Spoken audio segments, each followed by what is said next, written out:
Welcome to Fertility Cafe, the home for every conversation exploring alternative family building through IVF, surrogacy, egg, sperm, and embryo donation. Our host, Eloise alternates episodes between educational shows covering specific topics and guest narratives for further insight. For a mastery, understanding, and confidence in all things alternative family, subscribe to Fertility Cafe. Hey there. Welcome to episode 95 of Fertility Cafe.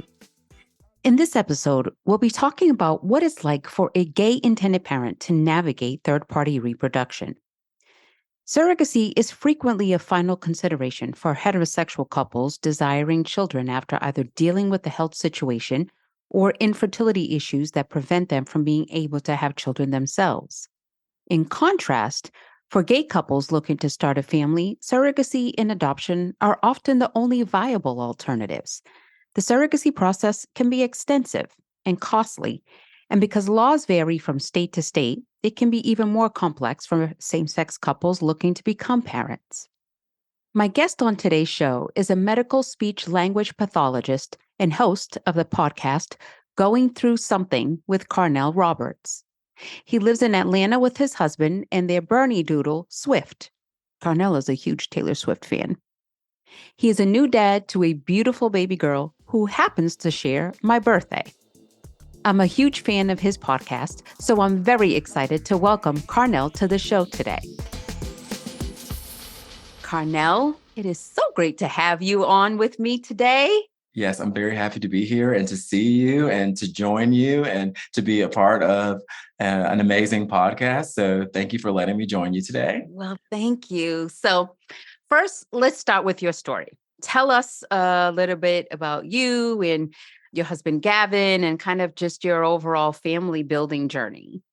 Well, I guess that's a very interesting question because when I think about that, it was something that I never thought I would have as a gay Black male living in a very unjust world. Often I grew up thinking, okay, I'm never going to find a person. I'm never going to get married. I'm never going to have kids because, of course, that was not the lifestyle that I had in my head was not being seen when I was growing up.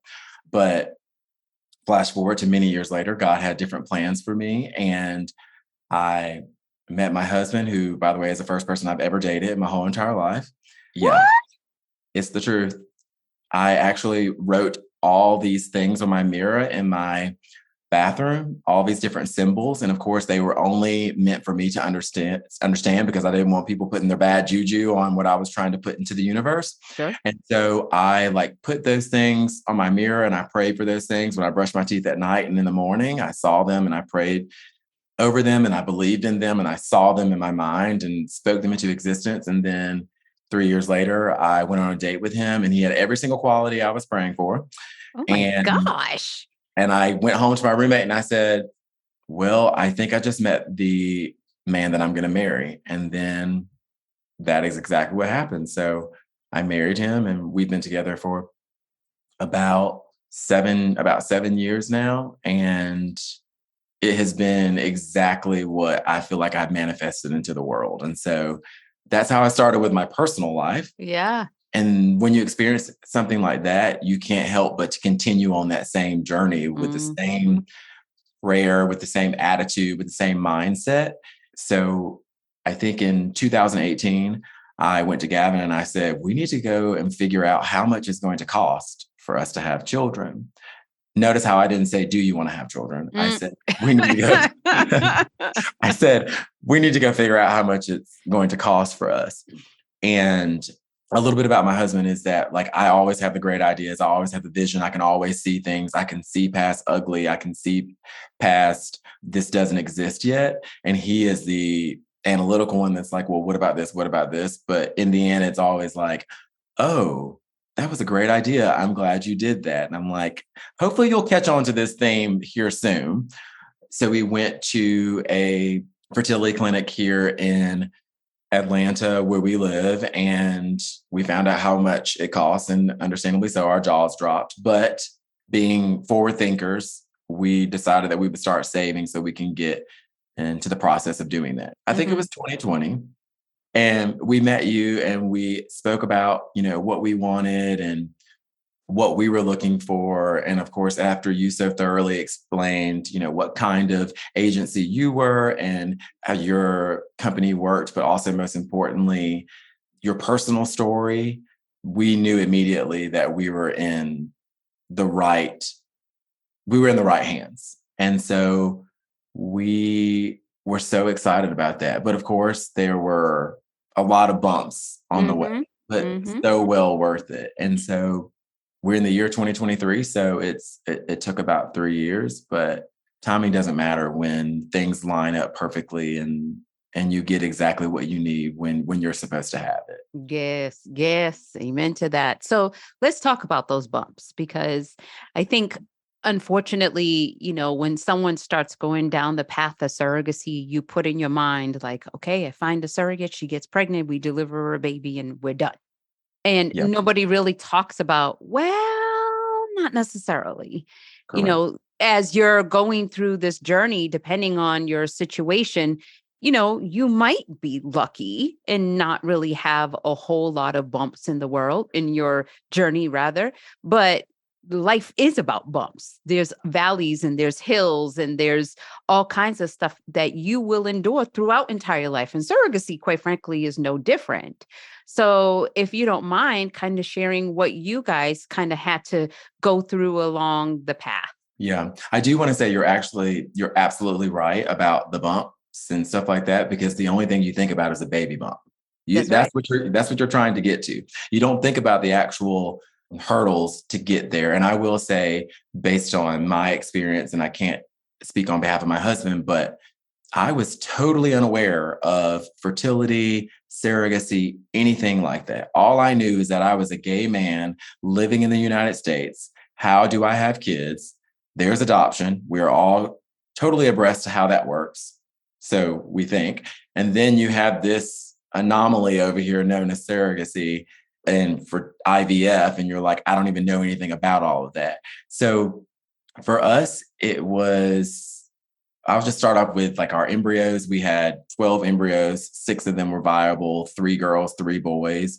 And we had already intended on not finding out what the gender was for whatever embryo was implanted. So I believe that we found a gestational carrier with family inceptions in August, I want to say. And then I believe our transfer was in late October. And that was with our first gestational carrier, who was actually on the West Coast, that was found for us, who was amazing.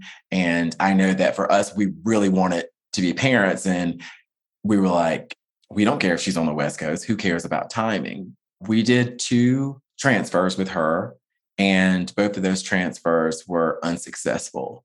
And that was very, very daunting. And that's when I think we realized that IVF and being a gestational carrier was not the simple math that we had put in our heads, that it was much deeper than that it was much more difficult than that, and that it was going to require us to really love on each other in a different way and support each other in a different way, especially because we had agreed that we weren't going to share this with anyone, that we were going to keep this between us and that no one was going to know about what we were doing.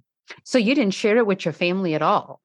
No one knew that we had a gestational carrier. No one knew that we were doing IVF. We didn't want to do any of those things. I am a huge proponent of words and people speaking things. And so it's very important to me that if I'm manifesting something, I don't need someone else over here trying to negate what I'm trying to put out there, or trying to, if you will, get into my mind and make me change the way that I'm thinking. So it's very important to me that whatever I speak to my husband, that we're on the same page so that we can speak those things together.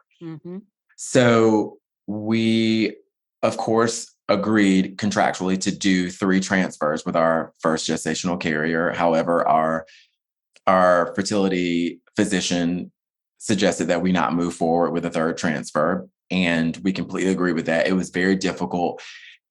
even more so because you have someone who's being so kind and generous to do something for you, such as carry a baby for you, and then it doesn't work out. And then you have to part ways. And you're not saying your body wasn't good enough for me or your body didn't work, but you might not be saying that, but the results make them feel that way.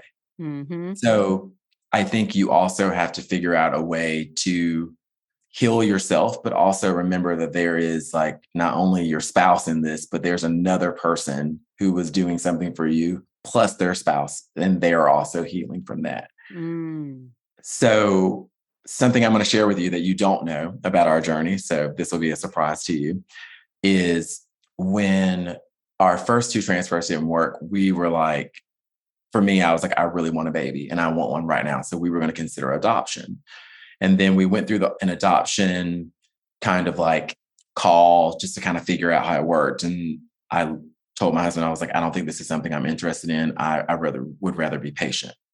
But just to give the listeners an idea of the types of surrogacy agencies that are out there that make yours one of the best that I know, is that we actually started investigating other agencies, because when we had spoken to our intended parent advocate that it was going to be 2 years before we could possibly find another gestational carrier for us because of COVID, and women didn't want to be at home with their own kids and try to carry someone else's kids. And so it was, again, a very sad situation. It was like one of those things where it was like, I know what I want and I want it now. And it was like, well, how do I do that? So we had actually reached out with another agency and we had spoken to them, and the whole idea, premise, and what they stood for was it just didn't sit right with us. And it was like one of those things where we were reaching and we were like, okay, we could choose this person. We could try this. And so we actually had a phone call with our intended parent advocate. And that day we were going to explain to her that we were going to pursue other options. But before we could say we could pursue other options, she said, we might have someone for you in the pipeline, but we are waiting on a few things, but we think that she's going to be perfect for you. So my husband was at work and I was at home, and I texted him and I said, I'm not going to bring it up. We're going to table it for now and wait to see how this happens. And then flash forward, we were awarded, if you will, blessed with whatever terminology you want to use, with our second gestational carrier, who was the one that carried our daughter full term. And I feel like that is the best kind of like description of the bumps, because the bumps in the road, they include fear, they include hope, they include so many times the thought process of it's over. Yeah. And how do I do this for myself? How do I figure out how to make this work? Instead of being patient and waiting for your time, it's like, how do I make it work? What can I do? Should I go to another agency? What is it that I can do? And that's what we did. And we're truly blessed that God kind of like stopped us in the middle of the road and checked us. I mean, like, what are the odds of our intended parent advocate saying we have someone for you? And we stopped right there. Our journey could have been completely different if that hadn't been said.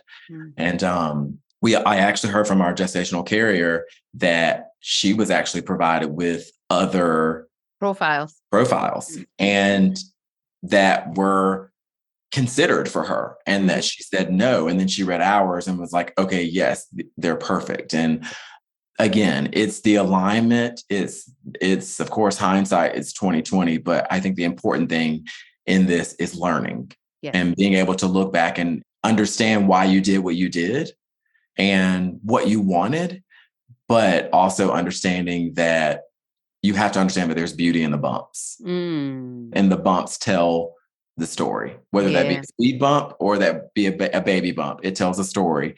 And it's a story that I'll never forget. And it's a story that I will continue to share for other people out there who just don't think that they're ever going to get to the end of the road. Exactly. And, the thing about it too is, I think when someone has to go down the route of surrogacy, whether you always knew that that was the way, or it had to be after dealing with infertility issues, whatever the case might be, a lot of the things that you have to do to become parents is automatically out of your control. You have no say.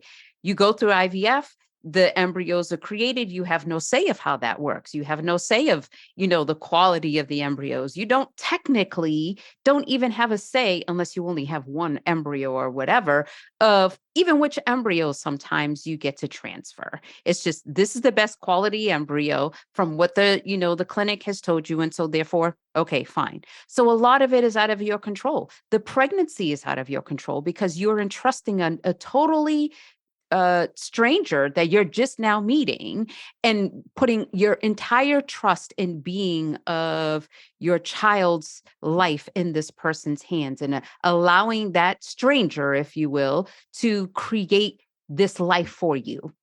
And again, out of your control. So it's rightfully so that if something isn't aligned with how you thought of it and how you saw it to be, right? Of course you want to take that control. Of course you want to say, okay, let's change up what we can change up and what we do have control of, and be able to see if maybe we can at least help to move this forward and not lose that control that we have. And I know I keep saying control a lot because that is one of the biggest pieces of surrogacy. Absolutely. And it's one of the biggest hurdles that the intended parents actually have to deal with, is relinquishing that control and being able to say, okay, I've made all the best decisions I can possibly make for my child at this time. And I just have to kind of let go and allow the universe to take over. Yes. And then I think explain that loss of control to a controlling person. Controlling person is me. I'm who I'm referring to. But I think that the great thing about that, with being an intended parent and now a parent and someone who wanted to control the situation, and rightfully so, the best way to handle that and relinquish that control is to look around at your table of people and put trust in them. And just because we went to look at other agencies doesn't mean we were losing trust in the agency that we were using with you, with Family Inceptions. Because again, the first conversation we had with you, the foundation was built for trust. The foundation was built for success and, your personal story within your business. So you look at that person and you say, okay, I can relinquish control because this person is in control of what they're supposed to do and what they're responsible for. And then you dig in deeper into your business and all of the people that we have been so wonderfully afforded to work with that are also doing a very good job. And then you provide us with a great gestational carrier, and you're like, okay, I can relinquish all this control. But in order to do that, you have to be mentally aware, if you will, of what you're thinking about. Mm-hmm. And you have to tell yourself, okay, I can't be in control of this. This is not my niche. How do I let this go? Mm-hmm. And you have to be self-aware, because if not, you're going to drive yourself stir crazy to do that. So you definitely have to dive deeper into the people that are at your table and determine whether or not you can relinquish control and that they can continue to support you and have the effective communication that you need when you're not in control of something. Mm-hmm. Mm-hmm. And we got that. Yep. Absolutely. Let's switch gears for a second and talk about your relationship with your surrogate. Oh my gosh. Do we have to? Because what if I cry? It's okay. We'll cry together. Okay. She is amazing. She's an amazing person. And I can say that because you guys actually was her second family that she carried for. So I've known her now for quite some time, and she's such a sweetheart. And I know that. And obviously you have a completely different experience with her, something that you guys have a bond that no one can ever break. And And so just kind of wanted to get your perspective of first, as an intended parent, how do you even select? And not that you unfortunately have a whole lot of options. You often get one profile at a time, but you still have to say, okay, I'm comfortable with enough with that person to move forward. How do you go from that to then, okay, now we're matched and now we're creating and building this relationship, and then through the pregnancy and ultimately through a delivery and after, but kind of talk me through that a little bit. I will say that our situation was a little different because, and thankfully so, because we had the opportunity of having two gestational carriers and they were completely different and they were both great. But I think one of the things that we should probably discuss is how the profiles were sent to us. So the agency that I told you about that we searched for, they actually provide you with multiple profiles and you get to choose which profile you think best suits you. Whereas your agency actually does a match process of, here's a gestational carrier, here are her characteristics, attributes, beliefs, etc. Here are the intended parents. Let's thoroughly look at these profiles for both the gestational carrier and the intended parent to see who they would be best suited for. I think that takes a lot of pressure off of intended parents to receive a profile that you think is advantageous for us and that we would best relate to. That made it a lot easier because I could probably see where getting multiple profiles could be very overwhelming. How do you choose? How do you do all of this? How do you have multiple Zoom interviews and figure out which one sits best with you? So thankfully, because of the way you did it, it made it a lot easier for us. And then it was also like, okay, Eloise, you know us. It was kind of those things. It was like we were Eloise's hype girls. We were like, Eloise, she knows what's up. And I would say that was one of the things that made the breathability of the situation a lot easier and to rest assured that we were in good hands. Now, the relationship, I don't know how you do it, but you do it and you do it very well. I know that when we met our second gestational carrier, after our Zoom interview, Jesse, one of your employees, advocates for gestational carriers and for intended parents, said that our gestational carrier and myself, that we sent the same email to her with the exact same wording that said, that was the most organic conversation that we have had in a long time, and we are definitely interested in moving forward. So maybe like the title of this podcast should be When the Stars Align, because again, things were, the title of this podcast episode should be When the Stars Align, because that was another situation where we were like, okay, wow, this is it. And I think for me, speaking personally, you choose because if you're like myself, and again, I'm speaking for me, I feel like I'm a great read on people. And I feel like when I recognize a connection when I have with someone, I'm like, yes, that's it. I feel that I'm vibing with this person. And that's how I felt with our gestational carrier. I felt like, oh my gosh, she was the one. I mean, compare it to, oh my God, meeting my husband, he's the one. I can compare it to that because that's how I felt. I knew deeply that we were going to stand together no matter the outcome of our journey together. Where are we now? Well, I couldn't have asked for a better person to be friends with, to be a part of my family, to have someone pray for us and think about us and reach out to us all the time. And there's just no way that we can't have a relationship after this. The relationship was so organic and so meaningful and so perfectly curated, and just like, it was just there. It felt like we knew each other for like ever. And you might not want to take credit for that, but like, if you didn't know what you were doing and if you didn't know how to read people and engage people, like I just talked about, you wouldn't be able to bring those blends together. And it's honestly wild that our gestational carrier and myself are the exact same, and her husband and my husband are the exact same. And so like, I have another girl to talk to about the inadequacy of husbands. I mean, Oh, we can all get on that line. Yes. So how was the pregnancy itself? I mean, obviously, this is something you've never went through before, and now here it is, you're going through a pregnancy.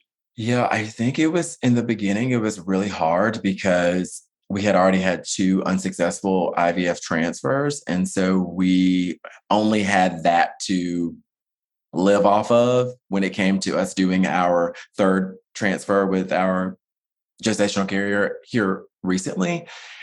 And of course, the 10-day waiting period is one of the most daunting things that I think I've ever experienced. And to do it 3 times is just like, how am I doing this again?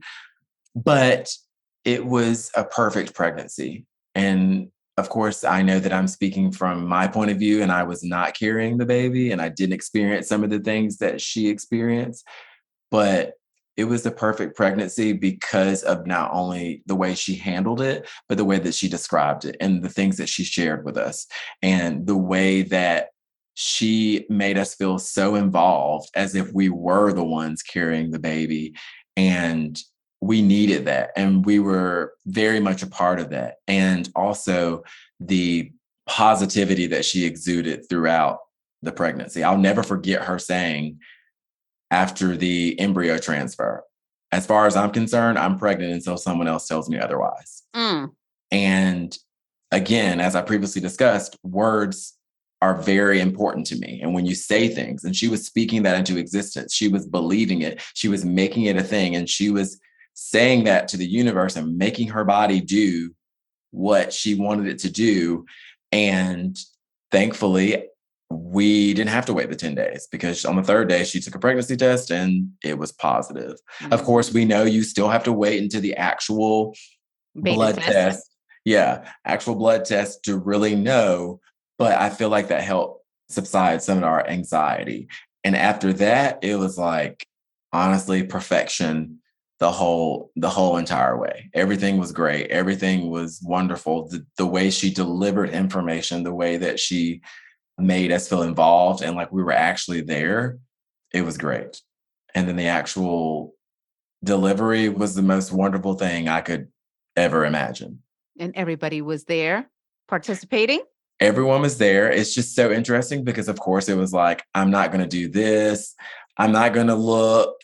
I'm not going to. There were just all these things that I had made up in my head that like I wasn't going to be involved in. And then, of course, like you go into this situation, of course, as 2 males thinking that the pregnancy is going or the delivery is going to be what they show on TV. Oh, you have a sheet over your knees. And no, you got the lights bright in the air. It's showtime. Your legs are open. And it changes the way you think when you realize what is happening there in that moment. And the tears are for sure flowing and they are warranted. And there's it was just a different kind of feeling in the atmosphere. Yeah, absolutely. Absolutely.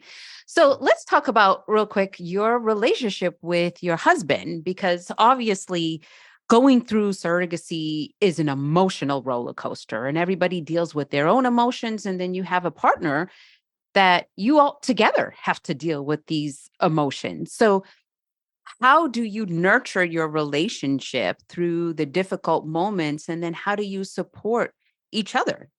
How do you, because you did have bumps in the road, you did have losses that were heartbreaking, and not just to mention emotionally, but financially as well.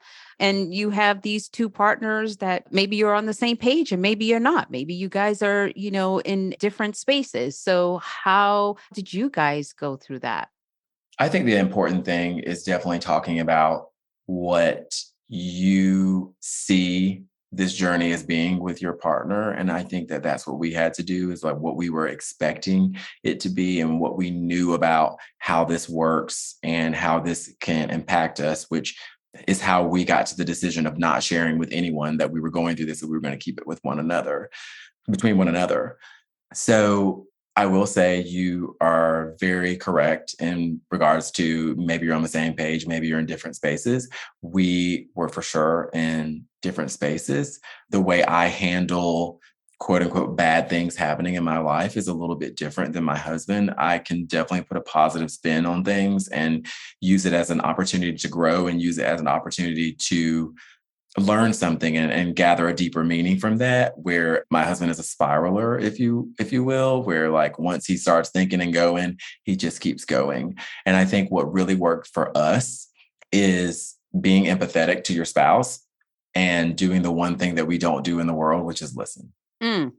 And that's what I had to do. I didn't understand some of the things that he was going through. I didn't understand why he would think or say some of the things that he did, but I listened, and I listened intently, and I didn't listen to respond. And one of my roles of being his spouse is to support him and to hold him when he's down. And of course, there were times when I was down and he was there for me, but there were also times when I didn't share it with him because I know myself and I know that I can get through a lot of things on my own, as I have in the past. And so I'm definitely sometimes one of those people who's just a tad bit stubborn, where I'm like, oh no, I got this. I know how to talk myself up from this. But I will say we both agreed after our unsuccessful transfers, first two transfers, with our third transfer, we had decided we were going to share with our family and our friends. And the reason why we decided that is because we were like, people need to know. The world is totally unaware of infertility and how surrogacy works. And how can we hold this unbeknownst information to ourselves when there are groups and groups and groups of people who have no idea how this works and how painful this is and how scary it is and how many people actually go through loss and, of course, eventual, hopefully, a successful pregnancy, delivery, and birth. And that's when we decided we were going to start sharing. And we started sharing our story. And it was very important. It was very therapeutic because there were times where I felt alone, where I was like, I can't just talk to my husband about this anymore. I can't just have him understanding where I'm coming from because he's going through this with me. But what about all these people out here, and dare I say it, that are so tone deaf to the things that they say about others? Like, when are y'all going to start trying to have kids? When are you going to get pregnant? I'm just so like just expressing either their pregnancy or their journey in such a negative light when they're totally unaware of what's going on around them, and having the self-awareness and self-regulation of that. And that is why I started to share. And people started being like, oh, I had no idea. And other people started being like, oh my gosh. And I just realized I was saying all these things and asking all these questions, and I had no idea. And I had to be like, well, it's okay. I didn't share that with you. Right. But now that I'm sharing it with you, there's something deeper here that you can learn. Right. So yeah, I think that as people say, I think I did it for the culture in that case, because people needed to know. And it was very, very cathartic for me to kind of like put it out there that like, I'm going through this. Stop asking if we're going to do adoption or surrogacy. Stop asking if y'all are ever going to have kids, and are you going to go to another country and get a baby? And it's just things like that we need to teach people. And I can't complain about people if I'm not willing to teach them. Yes. And that's exactly one of the reasons why I wanted to start this podcast, because I think there's so much misconceptions out there. And it's not, the podcast definitely isn't just for people who are going through it. It's for the people who aren't going through it, but who need to know the loved ones that they have and what they are enduring through this process. And you have a unique situation as well, in that you are a Black man doing surrogacy, which is an anomaly. Which I did not know that, I need to say. Yes. I was today years old, so thank you for sharing that. That's an anomaly. I mean, the majority of families that do surrogacy are Caucasian families, and then definitely there are African American families that do surrogacy, but I'm saying majority are Caucasian families. And when it comes to Black males, like, you're literally like the last in line. And so the fact that you have now had a successful surrogacy pregnancy and gone through this, I'm curious what your perspective is, because quite honestly, I feel like a lot of people coming behind you and to be able to understand are really going to be, other men who are going to be standing on the shoulders of you, that you type of people that have paved the way to be able to say, it's okay. I am a Black man. I am a Black gay man. I still want to be a parent. I still want to be able to have the family that everybody else wants to have. Just because my path looks different than your path, it is no better and it is no worse. So, can you kind of share from that perspective?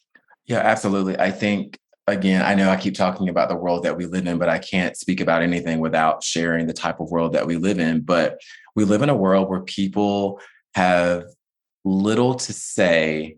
Well, excuse me. We live in a world where people have a lot to say about things they don't know about and things that don't impact them. Mm-hmm. So if I want to be a Black man that wants to have a family and have a surrogate, there are people out there who want to block that and make that a thing that I can't do because they don't believe in that. They don't see that. They don't understand how that works.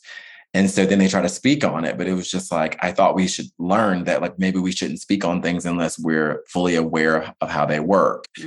And so because people don't have experience in specific areas, they don't get it. They don't understand it. They're confused, but then they still talk. Again, as I said previously, I didn't know a lot about this, how this process works. I didn't know about surrogacy. I didn't know how much it cost or anything like that. But let's talk about that. I am a Black man. I am gay. And it's unfortunate that I have to pay over hundreds and hundreds of thousands of dollars to have a family. And there are other people out there who aren't gay, who aren't Black, and who are Black, who want to have a family, and they can't even afford to do this.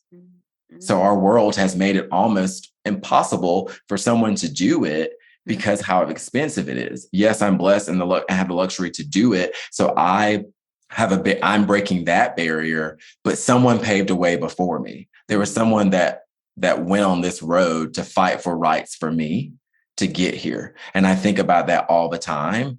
And that's something that I'm going to share with the world and share with my daughter, that like, I didn't get here on my own. Someone else did this for me. Someone else died protesting for me to have, not only for me to be confident as a Black man, but also as a Black gay man that's in an interracial relationship. I'm breaking a lot of barriers that a lot of people have done for me because of the way that they have paved. So I would say that those who are looking at me thinking that, oh, wow, you did this, but like, I was probably in a situation where they are now, which is, I don't believe that can happen for me. And that's what I thought. Absolutely.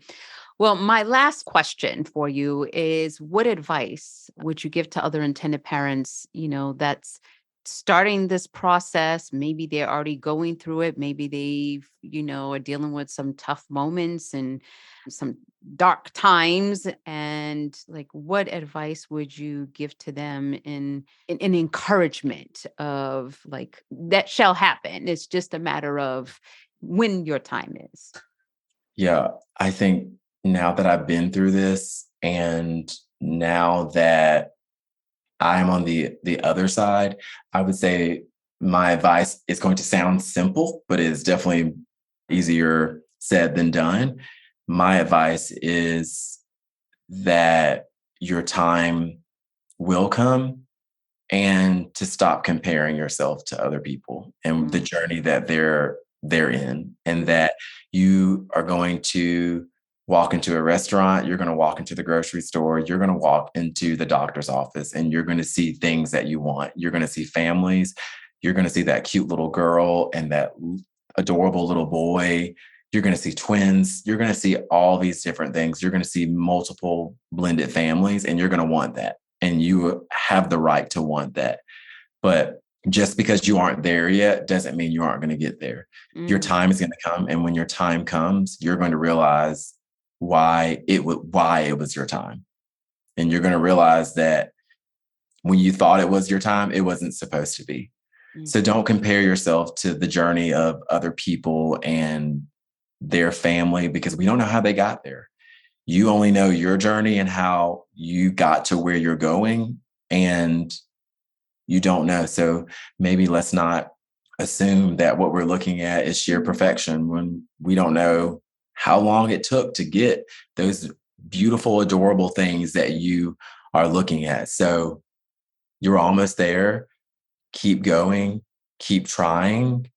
But as I like to tell my husband, be an MYOB house, mind your own business. And just focus on what you have going on in your house, and you're going to feel the weight lifted off of you that you are going to get there. And also, please let the age thing go. Let it go. I don't care what society tells you about you're supposed to have kids by the time you're 35, 45, whatever. No, let that go.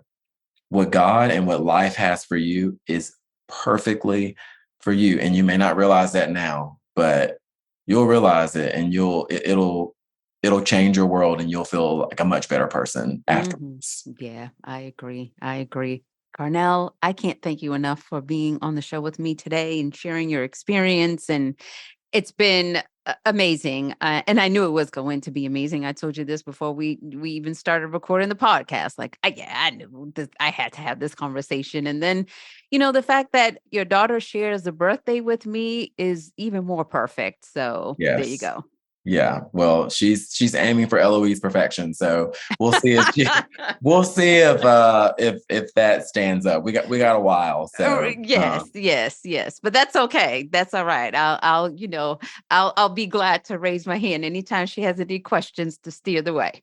Yes, I love that. Well, thank you for having me. And most importantly, thank you for being a part of a culture where we are doing a better job at educating people instead of criticizing people and belittling people because they are unaware of what we know.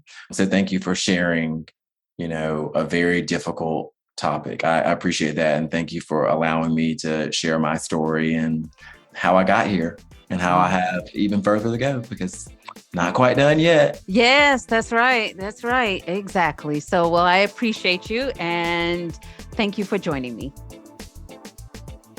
Thank you so much for listening. If you found this episode helpful, please rate Fertility Cafe on your favorite listening platform and share this episode with anyone you think could benefit from hearing it.